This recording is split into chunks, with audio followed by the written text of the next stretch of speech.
author and the reader. Yeah, the reader, the author makes it clear to the reader, you know from verse 1, this is the Son of God.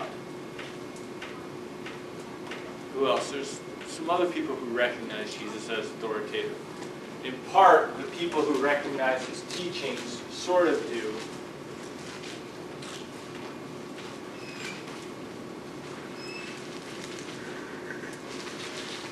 The healed, the people he heals, they get it.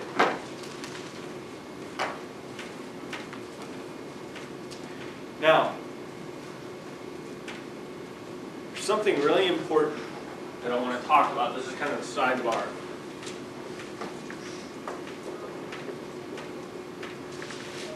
Ehrman talks about this a little bit, but not a lot. What is the messianic secret in Mark?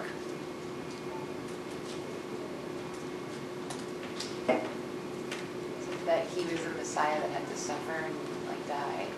Or is that just... Well, that's just the suffering Messiah, but not the messianic secret. What's this idea of the messianic secret?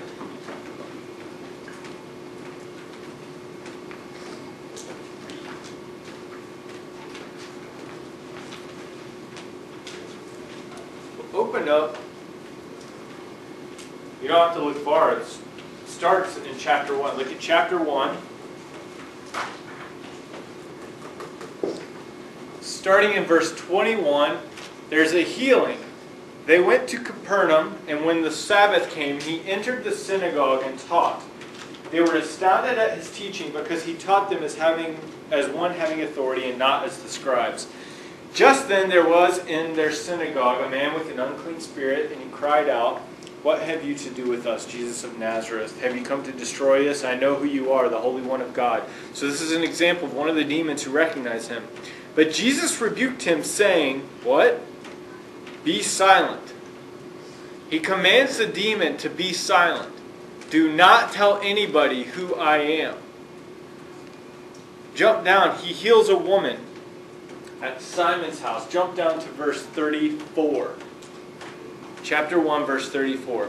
And he cured many who were sick with various diseases and cast out many demons, and he would not permit the demons to speak because they knew him. He heals a leper. And look at verse 44. What does he say to the leper?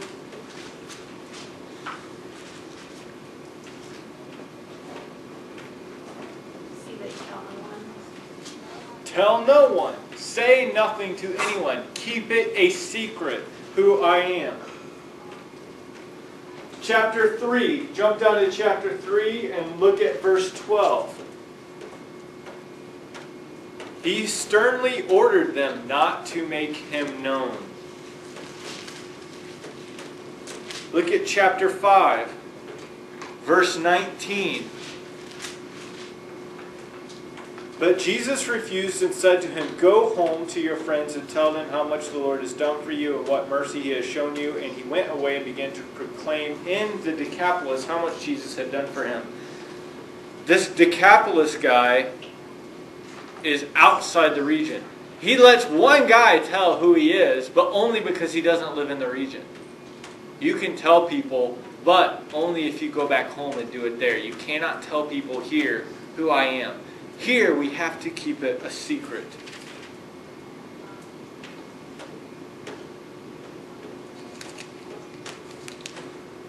Later on, no one should know this.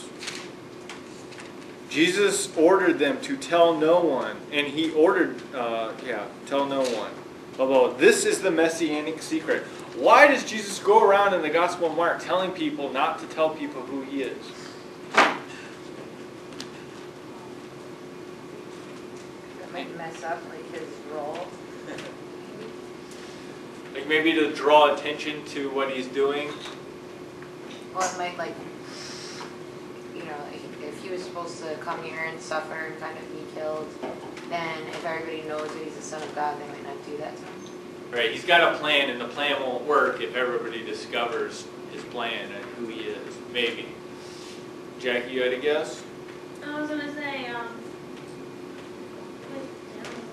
but mainly, he doesn't want probably people to know who he is. But why? That's what we're asking. Why wouldn't you want people Because to know? he does miracles like, he does his job willingly. He doesn't want any, He doesn't want extra really work? doesn't want any credit. Why doesn't he want any credit? I don't know. Maybe he just like read the story before, knows the outcome, kind of put it off a little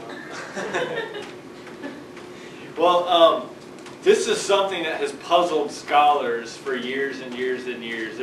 I've only seen like 2 or 3 explanations of the Messianic secret that make any sense. Like most of the time scholars are just guessing. One of the best explanations, I don't think it's right, but one of the most interesting explanations is that, and I'm pretty sure that Ehrman points this out in the chapter, one of the explanations is that there was no Messianic secret during Jesus' lifetime, but after Jesus died, his followers went around telling people, oh, he was the Messiah, he was the Messiah. And Anthony would be like, I talked to Jesus, he didn't tell me he was the Messiah. And we're like, oh crap, we've got to revise our story. Let's just say he kept it a secret during his life, and that's why he didn't talk about it. Right? That's one explanation for the Messianic secret. It was made up after the fact because Jesus never called himself the Messiah. Nobody recognized him as the Messiah until after he died. So people were like, he's the Messiah. Well, how do you know? Oh, well, he kept it a secret all along, and he only told a few people, us. I don't think that that's a really great explanation, but that's one of the better explanations.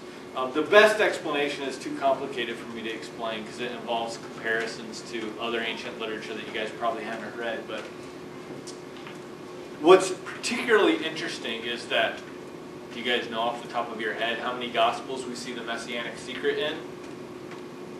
3. One. 1. Good guess. Figured like synopsis. You know it was 1 to 4.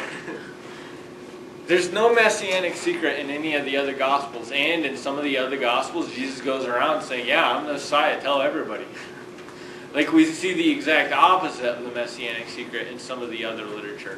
So the Gospel of Mark is a real anomaly, and even Matthew and Luke, who clearly copied Mark, they don't copy over the Messianic secret stuff. They cut that stuff out. Now, so these people recognize, and we've got the disciples mentioned.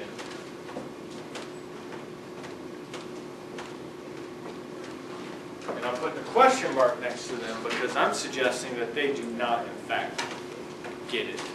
Are you guys cool enough that I can shut that door back up again?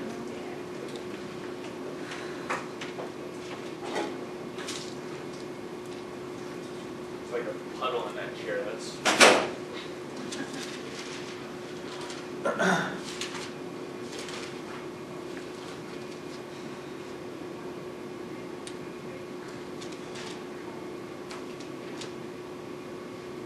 Look at chapter 4. Chapter 4, could I have a volunteer who reads starting at 4:35?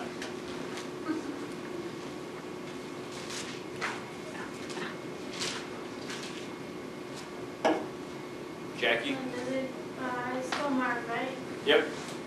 And it begins with again? Nope. It begins with on that day. Mark 4:35.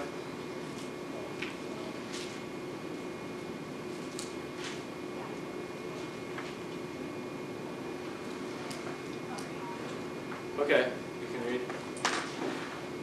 On that day when evening had come, he said to them, "Let us go across to the other side." And leaving the crowd behind, they took him with them in the boat, just as he was. Other boats were with him. A great windstorm arose, and the waves beat into the boat, so that the boat was already being swamped.